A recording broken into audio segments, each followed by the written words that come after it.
ঢকুৱাখনাৰ এটা পুখুৰীত মানুহৰ চিহ্নমুণ্ড উদ্ধাৰ নিখোজ সুনীল গগৈৰ ঘৰৰ কাষতে উদ্ধাৰ চিহ্নমুণ্ডটো মৃত জাহাংগীৰ হুছেইনৰ বুলি সন্দেহ পথৰ কাষৰ পুখুৰীত মাছমৰীয়াৰ জালত উঠিল সেই নৰমুণ্ডটো শিলগুটিৰে বস্তাৰ ভিতৰত বান্ধি থৈছিল নৰমুণ্ডটো বস্তাটোৰ ভিতৰত নৰমুণ্ডৰ লগতে উদ্ধাৰ হেয়াৰ ড্ৰায়াৰ মাছমৰীয়াৰ জালত চিহ্নমুণ্ড উদ্ধাৰৰ পিছতে চাঞ্চল্যৰ সৃষ্টি হৈছে 1 জুনত ঢকুৱাখনাত সংঘটিত হৈছিল ৰহস্যজনক হত্যাকাণ্ড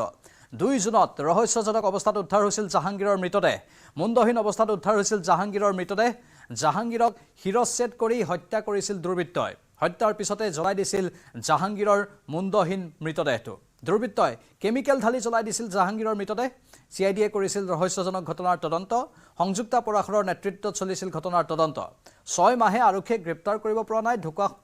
ঢকুৱাখনা কাণ্ডৰ অভিযুক্তক 6 মাহে সন্ধান নাই আৰক্ষীয়ে পলাতক বুলি দাবী কৰা সুনীল গগৈৰ